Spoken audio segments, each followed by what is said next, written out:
So here's the thing about the Galactic Combat Academy that nobody tells you in the recruitment brochures. It's basically designed to make you quit. Not fail, mind you. Quit.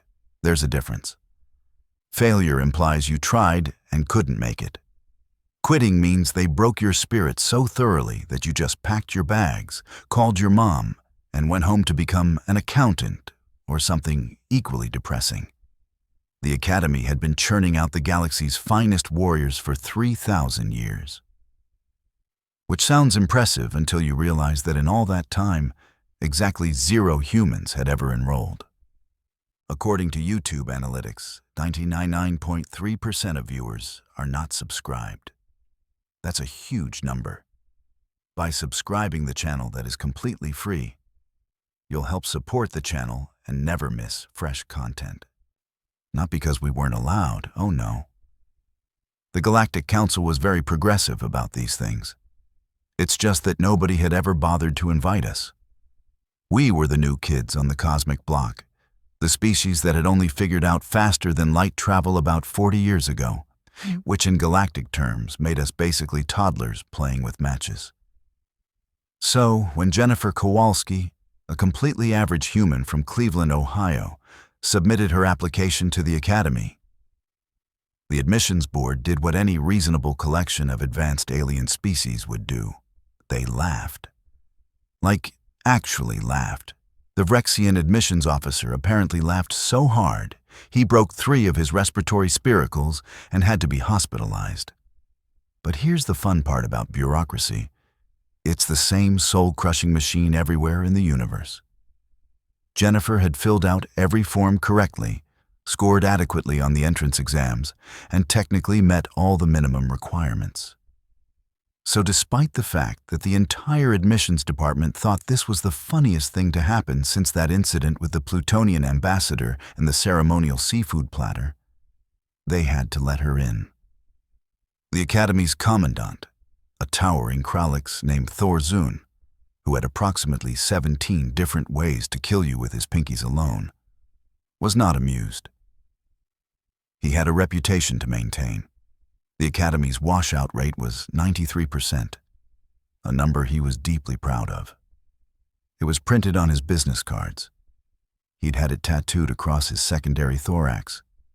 And now some random human, some nobody from a backwater planet that still used petroleum for transportation, was going to pad his statistics.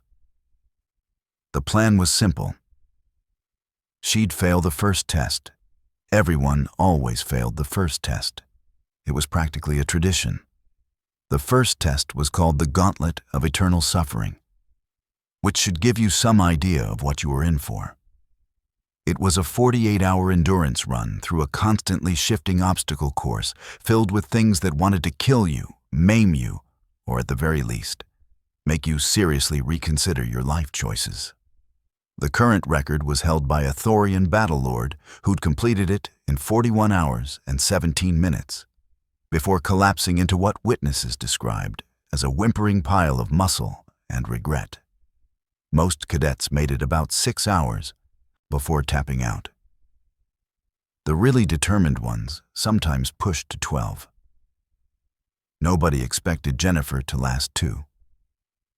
The night before the test, Jennifer's bunkmates, a collection of species who'd drawn the cosmic short straw by being assigned to room near the human, decided to have a little chat with her. They weren't being mean, exactly. They were being practical. Why suffer unnecessarily? "Look, human," said Vexlar, a 4-armed Zentari who could bench press a shuttle. No shame in withdrawing. The gauntlet, it breaks warriors. Real warriors. You're, what's the human measurement? 5'6"? You weigh maybe 140 pounds? The gravity shifts alone will crush you. Jennifer, who was sitting on her bunk reading a book about ancient Earth military tactics, which was adorable in a trying way, looked up and smiled. "Thanks for the concern. I think I'll give it a shot, though." Zixtor, a Vrexian combat specialist with scales that could deflect plasma rounds, made a sound like escaping steam, which was Vrexian for a derisive laugh. You think you'll give it a shot. That's precious. Human. The first obstacle is a 30-foot wall covered in razor glass. The second is a pit filled with swarm drones programmed to identify weakness. The third, well, nobody talks about the third because most species find the memory too traumatic. Sounds challenging, Jennifer said, turning a page. Challenging, Vexillar repeated, looking at Zixtor with all four eyes. She said challenging. On the morning of the gauntlet, the entire academy turned out to watch. Not because they thought Jennifer would succeed. Oh no. They came to watch her fail. It was entertainment. Commandant Thorzun had even scheduled it during what would normally be combat training hours, so nobody would miss the show. There were vendors selling refreshments. Someone had started a betting pool on how long she'd last, with the over-under set at 90 minutes. Jennifer showed up wearing standard Academy-issue combat gear, looking impossibly small next to the other 49 cadets who were taking the test.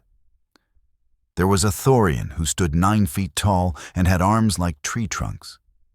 A Zentari pack leader with combat augments that probably cost more than Earth's gross domestic product. A crystalline Lixarian whose biology made them essentially immune to physical damage. And then there was Jennifer, who looked like she should be serving coffee at a startup, not attempting the most grueling military assessment in the known galaxy. Thorzun stepped forward, his voice amplified across the training grounds. Cadets, the gauntlet of eternal suffering will test every aspect of your combat readiness. Strength, endurance, intelligence, pain tolerance. Your ability to function when your body is screaming at you to stop. 48 hours, no breaks, no assistance. Tap the emergency band on your wrist and you're out. Questions? Jennifer raised her hand. The crowd went silent. Nobody asked questions. At the gauntlet briefing, it was considered deeply disrespectful. Thorzun's eyes narrowed. Yes, Cadet Kowalski? Is there a time limit for completion? Like, do we have to finish in 48 hours, or is that just the recommended time? You could hear the confusion ripple through the crowd. Thorzun blinked, which for a Krelix took about 3 full seconds. The record is 41 hours, 17 minutes. Right, but that's not what I asked. Is there a maximum time limit, or can we take as long as we need? Thorzun's jaw tightened. There is no maximum time limit. Though I assure you, Cadet, the course will break you long before time becomes a concern. Jennifer nodded, like he'd just confirmed something she'd been wondering about. Cool, thanks. The test began with an air horn that probably violated several noise ordinance laws. The cadets surged forward toward the first obstacle, that 30-foot razor glass wall Zixtor had mentioned. It wasn't actually glass, but a synthetic material that had all the cutting properties of glass with approximately 10 times the durability. Touching it wrong would shred your hands. Climbing it required either incredible upper body strength or specialized equipment that you were, of course, not allowed to bring. The Thorian hit the wall first, his massive hands gripping the tiny holds, pulling himself up through sheer brute force. Blood ran down the wall where the razor glass cut into his palms, but Thorians had pain tolerance that bordered on psychotic. Others followed, each tackling the wall in their own way. Jennifer stood at the base of the wall, looking up, while the crowd watching on the viewing screens started their timers. This was it. This was where she'd realize the impossibility of it all and tap out. Instead, she walked about 20 feet to the left, where the wall met one of the arena's support pillars. Nobody paid much attention to the support pillars. They were just part of the infrastructure. But Jennifer studied it for a moment, then started climbing the pillar itself. Now, here's the thing about the Academy's architects. They were very focused on making the obstacles impossible. What they weren't focused on was making the arena itself particularly secure. The support pillar had regular maintenance rungs built into it because someone had to service the overhead equipment. These rungs went all the way up, past the top of the razor glass wall. Jennifer climbed the pillar, using the maintenance rungs, completely bypassing the first obstacle. On the viewing screens, you could see the exact moment Commandant Thorzun realized what was happening. His face went through several colors that probably don't have names in English. "Is that legal?" someone in the crowd asked. The head referee checked the rules. The rules said cadets had to get past the obstacles. They didn't specifically say how. The pillar wasn't technically part of the obstacle. It was part of the arena. "It's legal," the referee announced, sounding confused about it. Jennifer reached the top, climbed over onto the platform, and jogged toward Obstacle 2 while the other cadets were still wrestling with the razor glass wall. Obstacle 2 was the swarm drone pit. Exactly as advertised. A 30-foot deep pit filled with thousands of small flying drones equipped with sensors that could detect elevated heart rate, rapid breathing, muscle tension, basically any sign that you were stressed or afraid. When they detected weakness, they attacked. Not lethally, but painfully. The point was to cross a narrow beam over the pit while remaining calm. Most cadets tried to sprint across, which just made the drones go crazy. The Thorian from earlier made it about halfway before the swarm hit him so hard he fell off the beam and had to climb out of the pit covered in welts, his pride more damaged than his body. Jennifer approached the pit, looked down at the roiling mass of drones, and sat down on the edge of the beam. Then she pulled out a ration bar from her pocket and started eating it. The drones circled but didn't attack. Her heart rate was calm. She was literally having a snack. She ate the entire ration bar, taking her time, while the drones slowly lost interest. Then she stood up, walked across the beam like she was crossing a street, and continued to Obstacle 3. By hour 4, Jennifer had completed obstacles that typically took cadets 8 to 10 hours.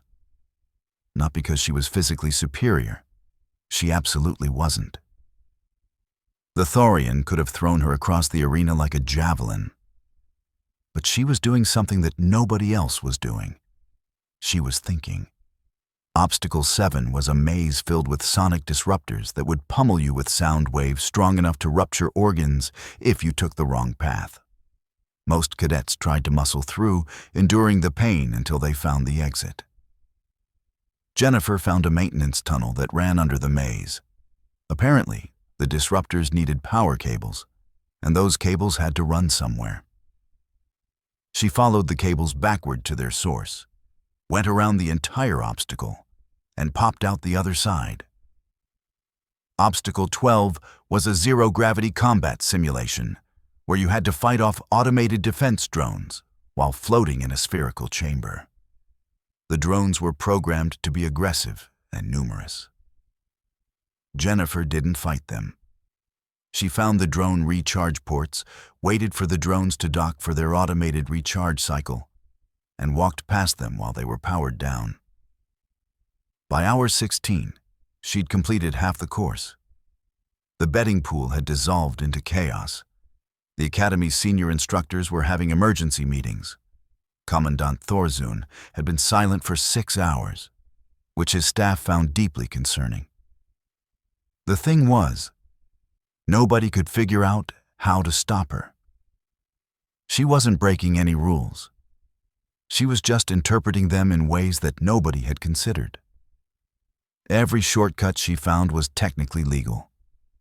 Every bypass she discovered was technically allowed. She was treating the gauntlet like a puzzle to solve, not a test of endurance to survive. At hour 24, exactly halfway through the recommended time, Jennifer encountered Obstacle 23, the wall of infinite pain.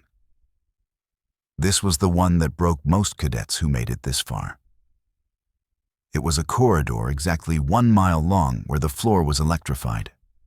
The walls radiated heat intense enough to cause burns, and gas vents released a chemical compound that triggered every pain receptor in your body simultaneously. There was no way around it. No maintenance tunnel, no bypass. You had to walk through, endure the pain, and come out the other side.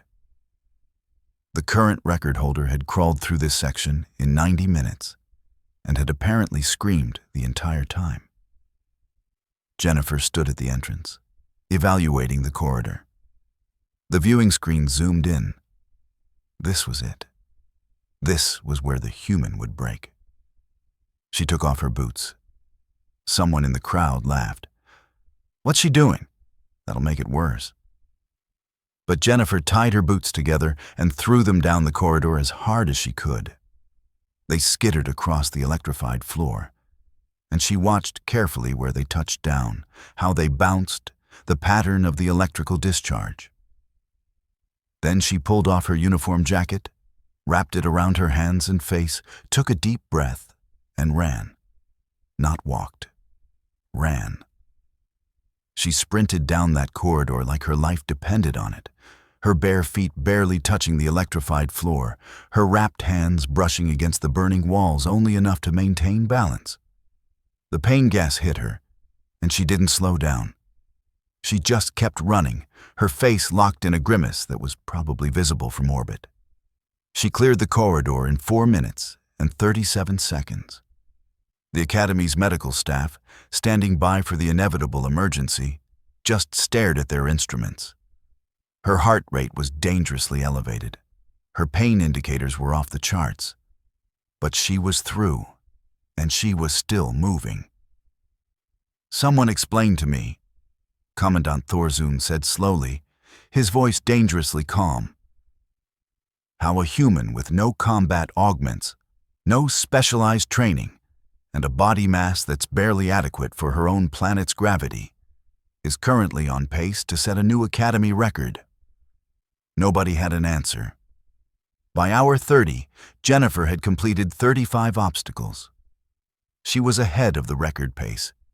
She was also clearly exhausted. Her movements were slower. She was limping from the wall of infinite pain. She'd taken exactly 1 5-minute break to drink water and eat another ration bar. The other cadets were scattered throughout the course. The Thorian had tapped out at obstacle 19. The Zentari pack leader made it to 22 before his augments started failing from stress. The crystalline Lixarian shattered, literally shattered, at obstacle 28. Jennifer kept going. Obstacle 38 was a psychological challenge, called the Mirror of Doubt. You entered a chamber, and holographic projections showed you your worst fears, your deepest insecurities, everyone who'd ever doubted you laughing at your failure. It was designed to break your spirit. Most cadets lasted anywhere from 10 minutes to an hour in that chamber before the psychological assault became too much. Jennifer walked in, looked at the holograms of her family saying she wasn't good enough, her instructors laughing at her application, Commandant Thorzun calling her a waste of space. And she laughed. Actually laughed. "You're not real," she told the holograms. "And even if you were, I've got 37 obstacles behind me that say you're wrong. So kindly shut up." She walked through the chamber in 6 minutes. At hour 39, she reached the final obstacle. The summit. It was exactly what it sounded like. A mountain. Well, an artificial mountain inside the Academy's largest training dome, but still. 3,000 feet of vertical climbing with high winds, temperature drops, and gravity fluctuations designed to simulate the worst climbing conditions in the galaxy. This was where the record holder had nearly died. He'd summited in 2 hours and 17 minutes and had needed medical intervention for hypothermia and 3 broken bones. Jennifer looked up at the mountain. then looked at her hands, which were bandaged, blistered, and bleeding. She'd been going for 39 hours. Her body was running on fumes and spite. She started climbing. The wind hit her about 500 feet up, nearly tearing her off the mountain. She pressed herself against the rock face, fingers digging into holds, and kept going. The temperature dropped. Her breath came out in frozen clouds. The gravity increased, making every movement feel like she was dragging extra weight. 1,200 feet up, she stopped. Not to tap out, just to rest. She wedged herself into a crevice, closed her eyes, and took exactly 30 seconds. Then she kept climbing. 1,800 feet up, the gravity fluctuated wildly, and she lost her grip. For a terrifying moment, she was falling. Then her hand shot out, caught an outcropping, and she hung there, suspended, her shoulders screaming in protest. She pulled herself back up and kept climbing. 2,400 feet up, she couldn't feel her fingers anymore. The cold had numbed them to the point where she was climbing on faith and muscle memory. She kept climbing. At hour 41 and 3 minutes, Jennifer Kowalski from Cleveland, Ohio, pulled herself over the final ridge and stood on the summit of the artificial mountain. She raised one arm in the air, not in triumph exactly, but in acknowledgement. Then she sat down hard, because her legs literally wouldn't support her anymore. The viewing screens erupted, not in celebration, in absolute stunned silence followed by chaos. Jennifer had just completed the gauntlet of eternal suffering in 41 hours and 3 minutes, beating the standing record by 14 minutes. A human had just beaten the Academy record. Commandant Thorzun stood in the observation deck, staring at the screen showing Jennifer sitting on that summit, looking like death warmed over. And he did something he hadn't done in 3,000 years of military service. He smiled. Not a happy smile. A smile of recognition. The smile of a warrior seeing another warrior for the first time.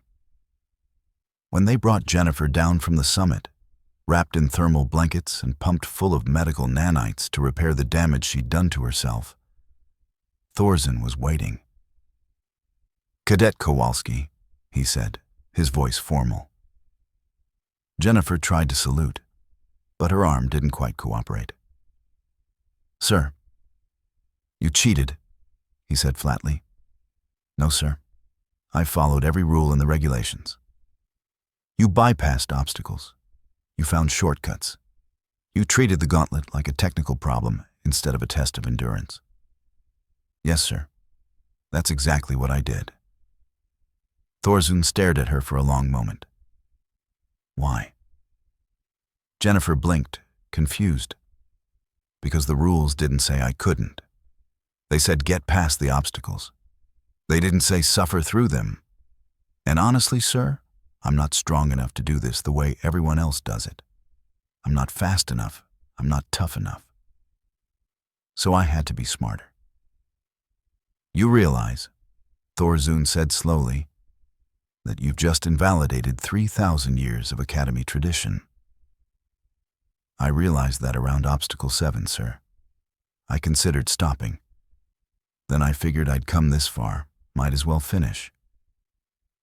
Thorzun looked at this small, exhausted, completely ordinary human who'd just turned his academy upside down, and he made a decision. "Welcome to the Galactic Combat Academy, Cadet Kowalski. Congratulations. You've passed the first test." Jennifer nodded, swaying slightly. "Thank you, sir. When's the second test?" 6 weeks. You'll need time to recover." "Good. I'll need to study the regulations." Thorzun's eyes narrowed. "Why?"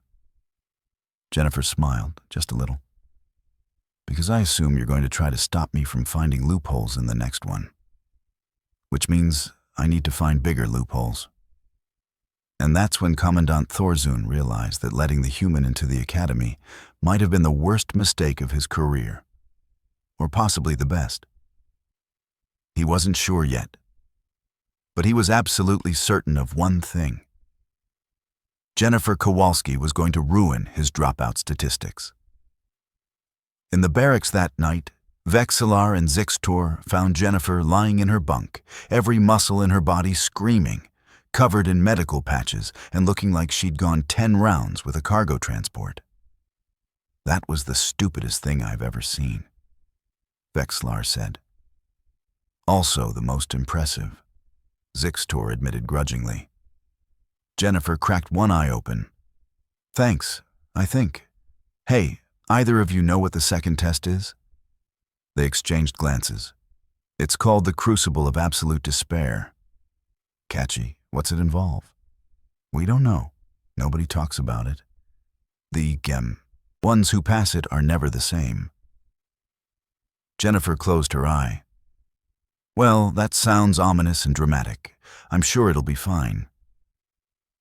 She was asleep in 30 seconds, which was impressive considering she'd just beaten a galactic record and fundamentally challenged the Academy's entire approach to training. And somewhere in his office, Commandant Thorzun was having an emergency meeting with the Academy's board of directors, trying to explain how one human with no business being there had just made every other species in the galaxy look like they'd been doing it wrong for 3 millennia. The board's response was simple. Fix the loopholes before the next test. Thorzun's response was simpler. She'll just find new ones. Because here's the thing about humans that the galaxy was just starting to learn. We're not the strongest, we're not the fastest, we're not even particularly durable.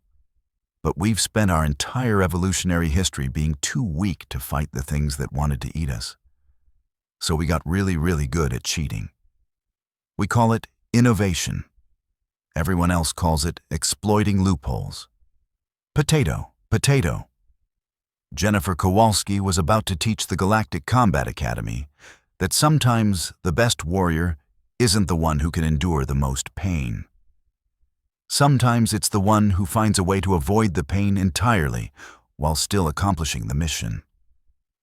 And that lesson was going to be very, very expensive for the Academy's pride. But that's a story for another day. For now, Jennifer slept the sleep of someone who'd done the impossible and lived to annoy people about it later. Which is really the most human thing of all.